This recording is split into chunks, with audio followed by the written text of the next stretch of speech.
biasa. Saya tadi malam bersaksi saudara, ketika pandemi datang, ya kami ini uang di rekening hanya 10 juta. Saya bilang sama suami, kita mau hidup bagaimana dengan uang 10 juta? Kita nggak tahu nih pandemi sampai kapan. Dan saya dengan suami itu baru menyadari bahwa selama ini ternyata kami ini terlalu percaya sama Tuhan sampai kita ini tidak ada gaji bulanan saudara. Kami ini hanya hidup dari pelayanan. Jadi waktu pandemi datang tuh kan semua pelayanan berhenti, nggak ada pelayanan. Saya bilang, kita nggak ada gaji apa-apa nih, kita hidup begini. Jadi saya tuh sama suami dari dulu kami tuh nggak pernah bisa kredit apa-apa lewat bank. Karena saya pernah mau kredit rumah. Saya diwawancara di interview sama bank, Bu, Ibu ada gaji? Ada sekian tiap bulan. Maaf Bu, kami butuh slipnya untuk laporan ke bank. Nah itu dia Mas, kenapa? Saya ini ada gaji tapi tidak ada slipnya. Dia tanya, loh, lah gajinya dari mana Bu? Dari surga Mas. Ada ya Bu gaji dari surga ya? Lah saya ini kan hamba Tuhan Mas, jadi saya tuh gajinya dari surga. Lah terus slip gajinya Bu? Dengan iman Mas. Terus Masnya itu bilang gini, tapi maaf ya Bu, kami punya bank ini kebetulan belum menerima slip gaji dengan iman. Karena bos saya tidak beriman kebetulan. Jadi maaf kami belum bisa proses. Ya Ibu punya kredit rumah. Tapi Tuhan tahu saking kami terlalu beriman, sekarang kita nggak pernah beli kredit cash. Beli rumah cash, beli mobil cash. Semua itu karena Tuhan. Amin. Saudara, jangan aku tidak mempercayai Tuhan loh. Saya bersaksi ini. Bagaimana Tuhan itu menyatakan kemuliaannya. Kita balik ke Solo, balik ke Pondok Mertua Indah. Bukan Pondok Indah, Pondok Mertua Indah. Terus suami saya bilang, iya ya. Jangan pernah menyesali atau menyalahkan Tuhan. Kita harus tetap bersyukur, setidaknya masih ada rumah yang bisa dijual. Dulu kita tidak punya apa-apa yang bisa dijual. Pandemi datang, tidak ada gaji, saya tidak punya investasi, tidak punya emas batangan, nggak punya dolar. Saya punya emas satu itu 80 kilo emas Daniel. Lane di dolar payu. Makin naik timbangannya, makin turun harganya. Dan memang tidak dijual, itu koleksi pribadi. Jadi disinilah iman itu dipertaruhkan saudara. Saya menangis hanya sama Tuhan. Udah begitu anak saya datang, Mam, aku ini mau kuliah loh tahun ini loh. Saya bilang, Dek, ini orang semua sudah pada mati. Waktu itu kan COVID ya saudara, lagi tinggi-tingginya. Orang sudah mati-mati, Dek, saya masih mikir kuliah. Astaga Tuhan, kita ini saja belum tentu hidup, belum tentu mati loh. Kalaupun kita lolos dari COVID, mungkin kita mati karena tidak ada uang, mau makan apa kita. Loh benar. Saya tanya, berapa kuliahmu? 70 juta. Aduh 70 juta, sedangkan uang kita tuh tinggal 10 juta ada di rekening. Tapi saya bilang, kalau Tuhan berkehendak, tidak ada yang mustahil. Kamu harus percaya bahwa Tuhan itu sanggup. Saudara tahu, tiba-tiba di masa pandemi itu ketika lockdown pertama buka, saya tuh bilang ke suami saya, aku mau melukis, anterin saya ke Gramedia, saya mau beli kanvas. Suami saya bilang gini, nggak usah macam-macam ya. Nanti ini kita nggak ada uang ya. Kamu ini mau ngapa? Mau belajar atau apa? Atau cuma isi waktu luang? Ya pokoknya anterin. Ya sudah, akhirnya kita pergi lah saudara di Gramedia. Saya tanya, Mbak, kanvas yang paling besar ukurannya berapa? Dia jawab saya, kalau baru mau belajar 20 cm aja kali 10. Saya bilang sama dia, gini loh, kalau itu lukisannya bagus, kan bisa dijual, bisa dipajang di rumah. Nggak dijual, saya nggak pernah mikir dijual loh. Nggak ada pikiran dijual. Lalu akhirnya saudara, suami saya bilang, saya pilih kanvas saudara, ya saya beli tinta waktu bayar 3 jutaan, dia marah-marah. Bukan lo kita ini loh prihatin loh hidup ini, kita piye ini hidup ke depan. Saya cuma bilang udah apa-apa lah, aku mau beli aja ya. Memang laki-laki sama perempuan itu beda ya. Kalau laki-laki itu selalu memikirkan dengan logika. Anaknya masih mau kuliah 10 tahun, dia sudah pikir dari sekarang Ya, makanya banyak bapak-bapak rambutnya rontok sebelum waktunya. Ya, itu karena kau stres. Ukuran otak laki-laki itu lebih kecil daripada perempuan. Tapi survei membuktikan otak laki-laki itu memorinya kecil, tapi overload. Makanya survei membuktikan lebih banyak laki-laki yang kena stroke daripada perempuan. Ini survei loh, bukan saya ngomong ya, benar. Beda sama perempuan. Perempuan itu kan otaknya lebih besar, tapi sebagiannya kosong. Bukan karena, nggak usah tepuk tangan. Bukan karena perempuan itu nggak mikir, bukan. Tapi perempuan itu beda sama laki-laki. Perempuan itu lebih pakai perasaan. Dia ada masalah, dia curhat sama temennya. Halo say, dibalas sama temennya, iya Cin. Itulah kelebihannya perempuan. Laki-laki tak bisa begitu. Halo say, terus balas hai Cin. Anda tuh kucok meong. Pasti kau setengah laki-laki ya. Saudara, ketika kita itu curhat, dia udah belum kita curhat. Lalu saya bilang sama suami, nggak apa-apa, takut akan dia, kepada orang-orang yang menghormati dia, kepada orang-orang yang mau hidup di dalam perkenanannya. Katakan amin. Dan itu terjadi di tengah masa pandemi. Tuhan memberkati kami. Yang tadinya saya harusnya jual rumah pulang ke Solo. Apa yang terjadi? Tuhan membalikkan keadaan. Nggak jadi jual rumah, malah beli rumah, bangun studio, beli rumah. Di tengah masa pandemi kami bangun puluhan gereja di desa-desa. Tuhan izinkan kami bisa menopang hamba-hamba Tuhan di desa sampai hari ini.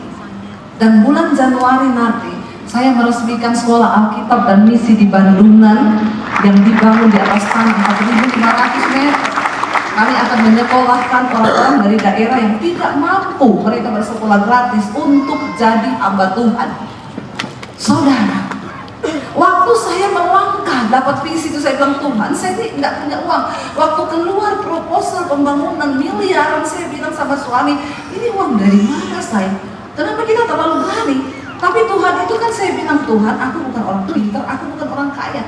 Tapi saya dengar suara Tuhan berkata, aku tidak cari orang pintar, aku tidak cari orang kaya, aku cari orang yang beriman. Sebab dengan imanlah semua proyek-proyekku di muka bumi ini akan terjadi dan terlaksana. Cuma dengan iman. Amin, saudara. Dan saya melihat Tuhan bekerja, saudara. Bagaimana Tuhan melengkapi. Ya, waktu mau pembangunan saya lihat proposal pembangunan sekian miliar. Saya bilang sama suami, gampang. Nanti kalau saya lagi siaran di Mesbah Doa, kan kalau malam itu yang nonton hampir 50.000 sampai 60.000 setiap jam 8 malam. Kalau pagi itu 75.000 sampai 100.000 yang nonton. Gampanglah, taruh aja nomor rekening, nanti saya ngomong, saudara, kami akan bangun sekolah, silakan menabur. Itu pasti banyak. Tapi Tuhan tegur saya, karena kita ini bukan gereja. Tuhan tuh ngomong gini, kamu mau bertindak dan melakukan sesuai kekuatanmu? Kalau kamu lakukan itu, aku tidak ikut campur tangan. Tapi kalau kamu tidak melakukan itu dengan iman, aku akan turut bekerja. Saudara, kalau saya mau bersaksi, uang yang sudah kita siapkan untuk pembangunan sekolah sampai hari ini tidak terpakai. Dan itu sekolah sudah selesai. Kami tidak pernah jalankan proposal. Saya tidak pernah minta sumbangan dan membuka rekening untuk pembangunan. Karena kami bukan gereja, berbeda kalau saya tuh gereja. Tapi saya melihat Tuhan itu ada dan hidup. Sebelum waktunya habis, kita baca ayat. Udah habis tuh waktunya, ini jangan merusak kan ya.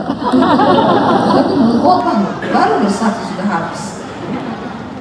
Yuk kita buka Ibrani pasal yang ke-11, saudara.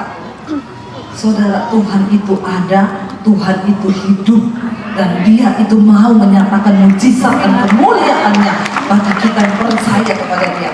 Buka bersama Ibrani 11 ayat yang ke-6, kita baca dengan suara yang keras dan sampai rohmu mendengar ya. Ibrani 11 ayat yang ke-6, baca bersama 1, 2, 3. Tetapi tanpa iman tidak mungkin orang berkenan kepada Allah. Sebab barang siapa berpaling kepada Allah, ia harus percaya bahwa Allah ada dan bahwa Allah memberi upah pada orang yang sungguh-sungguh mencari Dia. Katakan Ayat ini berkata, barang siapa berpaling kepada Allah, saya percaya percaya kita semua yang ada di tempat ini, kita semua sudah berpaling kepada Allah kan?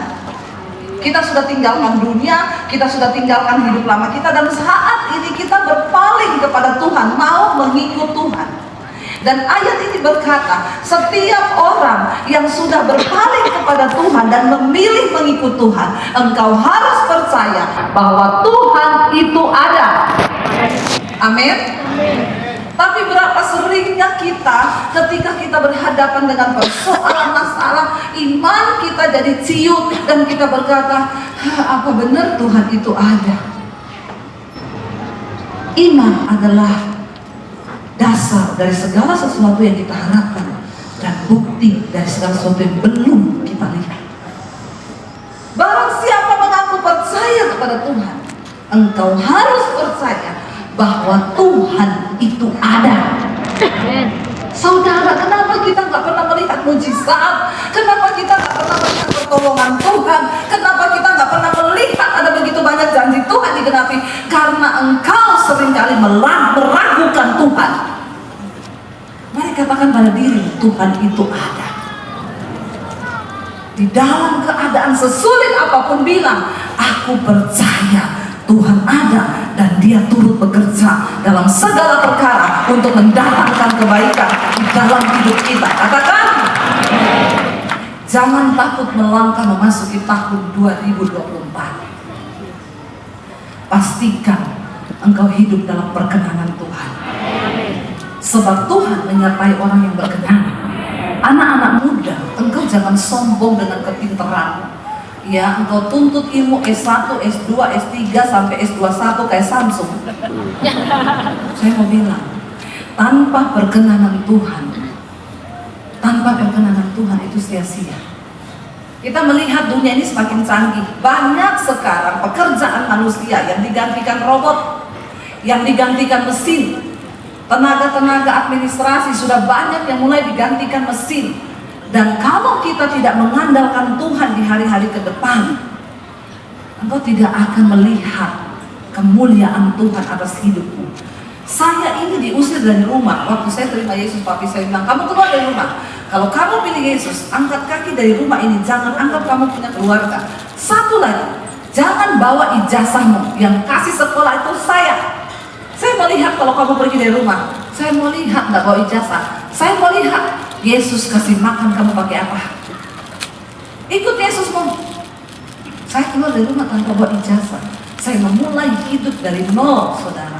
Saya numpang di kos-kosan di kota Palu. Dari kota Poso saya diusir. Saya berangkat ke kota Palu 7 jam perjalanan. Di kota Palu saya tinggal di kos-kosan orang untuk bisa numpang tinggal dan makan. Saya cuci baju anak kos, saya nyapu, saya nyetrika, saya jadi pembantu di situ. Kadang iblis ngomong, goblok ikut Yesus jadi pembantu. Pulang ke keluargamu, di sana banyak pembantu yang cuci bajumu.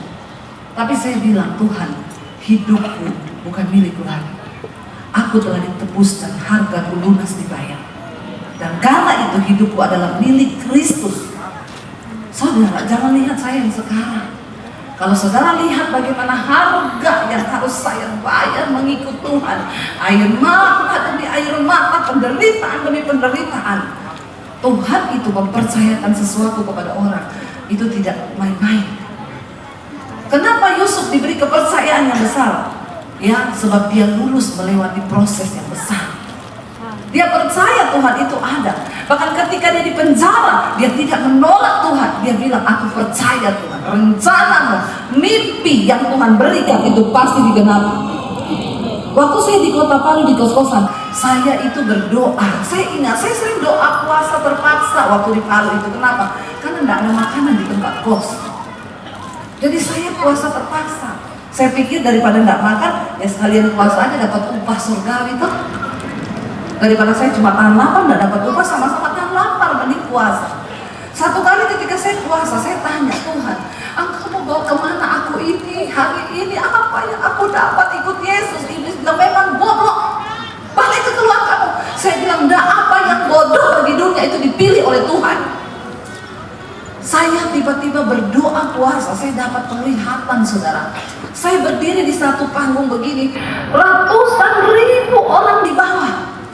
Dan Tuhan berkata begini, satu saat engkau akan melihat itu terjadi. Pulau-pulau akan menantikan pengajaranmu, bangsa-bangsa akan menantikan pengajaranmu. Dan itu aku Tuhan yang akan melakukannya. Saya nangis, bersuka cita, bahagia waktu lihat penglihatan itu. Saya berdiri di bawah di puluhan ribu, ratusan ribu orang.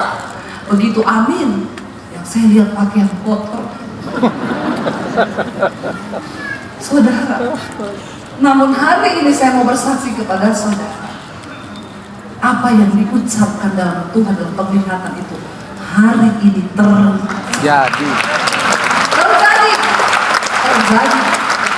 Bangsa-bangsa menantikan pengajaran saya. 1 tahun 4 kali saya keluar negeri, saudara. Nanti bulan Maret kami ke Amerika lagi. 1 bulan di sana pelayanan keliling. Saya melihat bagaimana pintu-pintu Tuhan buka. Hari ini saya kebingungan ngatur jadwal. Ya, kadang saya sama suami itu, kita tuh tiap hari tidur di hotel. Kadang bangun pagi nih, kita di kota mana nih ya?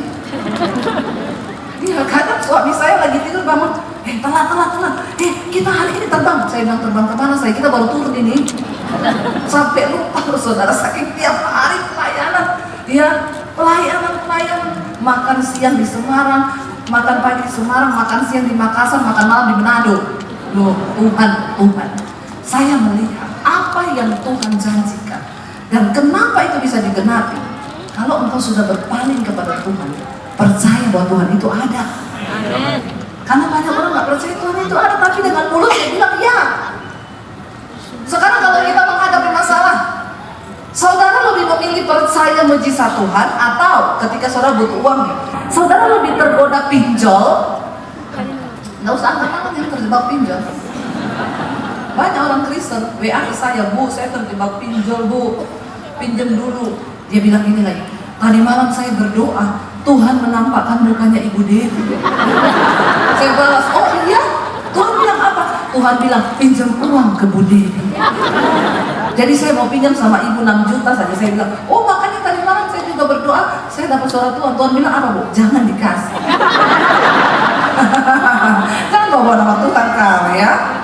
Saudara, ya, ketika kita menghadapi masalah, mana yang kita pilih? Cari pinjaman sama keluarga, cari orang, ya, atau berharap sama Tuhan? Ketika kita menghadapi hari itu kita butuhkan, apakah kita lebih pilih datang ke menyelesaikan masalah tanpa masalah? Apa itu? Member ya? Kok tahu? Harapkan Tuhan, saudara. Saya dan suami, kita ikut Tuhan, kami punya prinsip. Kita hamba Tuhan, gak boleh pinjam uang. Tuhan itu ada. Berapa besar kapasitas iman yang engkau buka bagi Tuhan, sebesar itulah engkau akan melihat Tuhan bekerja di hidup. Karena ayat ini berkata, barang siapa berpaling kepada Allah, engkau harus percaya bahwa Allah itu ada, dan bahwa Tuhan memberi upah kepada orang yang sungguh-sungguh mencari Dia. Saudara, tahun 2024, ayo cari Tuhan sungguh-sungguh. Jangan cuma sekedar beribadah, cari Tuhan. Investasikan waktumu duduk di kaki Tuhan. Buat anak-anak muda di sini saya mau bilang, kau yang mau cari jodoh, ya, duduk di kaki Tuhan.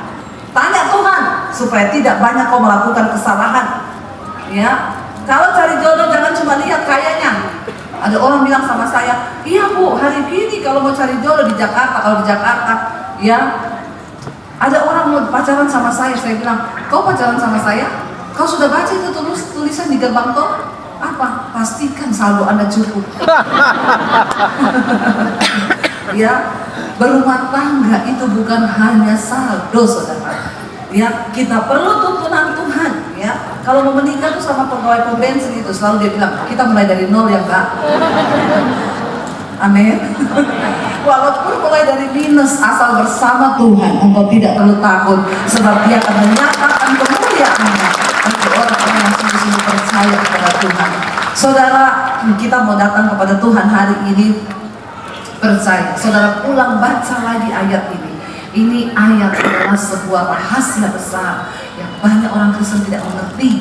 Tapi saya mengerti, saya melihat dengan pandangan iman. Dan hal itu terjadi dan sungguh-sungguh terjadi. Tuhan mau hidupmu jangan berhenti hanya menjadi orang Kristen, tapi jadilah orang yang memberi dampak bagi hidup orang lain. Amin. Jadilah orang yang berdampak bagi hidup orang lain, supaya saudara orang lain melihat kemuliaan Tuhan yang ada dalam hidup kita. Mari kita bangkit berdiri bersama. Tetapi tanpa iman tidak mungkin orang berkenan kepada Allah. Sebab barang siapa berpaling kepada Allah, ia harus percaya bahwa Allah ada, dan bahwa Allah memberi upah kepada orang yang sungguh-sungguh